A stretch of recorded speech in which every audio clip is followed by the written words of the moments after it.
The Absolutely True Diary of a Part-Time Indian is an interesting book that combines many themes and creates an in-depth look into the mind of the protagonist. Probably the most interesting component of the book is the many themes.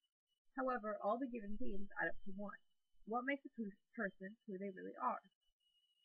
Economic standings is an important theme in the novel. Junior points out how hard it is being poor, but then when they have something, they share and cherish it. This is very important to the central theme because Junior's experiences influence who he is. He is not who he is because he is poor, but because of how he chose to react and adapt in a positive manner. Arnold talks also a lot about hopes and dreams. He sees his dreams as something he'll never reach. Only white people reach dreams. What Arnold doesn't realize was that every choice he made, even the small ones, was a step either toward or away from his goals.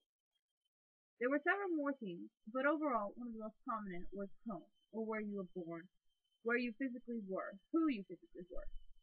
Throughout the book, it becomes more evident that who you were born doesn't matter nearly as much as who you become.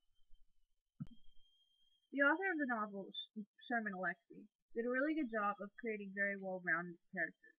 His characters contain both good and bad, the pretty, the ugly. Um, the protagonist has many sides to him. He has himself on the reservation, and he has himself that at school at Reardon. One of the protagonist's weakness is that he sees himself as a weak person. He sees himself as being protected, and he sees himself as always being the loser, the outcast. When in reality, it is kind of a state of mind. Although he doesn't truly fit in either place, he does look at things from a negative outlook when it comes to social things. One of his good sides, one of his attributes, however, is that he's smart. He's a reader. He loves books, and he's an artist. His art is an attribute of his that really advances him as a character. We see him in so many different lights that it becomes possible to really grip him as a character, to read the book and relate to him and see it through his eyes.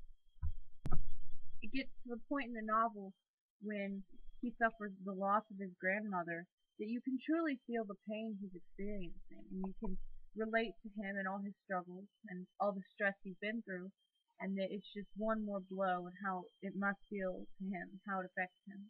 And then when his sister dies, how he feels that's his fault. And you can truly feel his pain and understand what he's going through, and not just from the outside, but you're almost there feeling with him because the author did such a great job of making in-depth characters. Overall, I really enjoyed reading The Absolutely True Diary of a Part-Time Indian. I think Sherman Alexie did a very good job in his writing and his interpretation of the characters. I would most definitely recommend the book to any of my friends. It was probably not my favorite book of all time, but it does definitely go up in the rankings of very good books, in my opinion.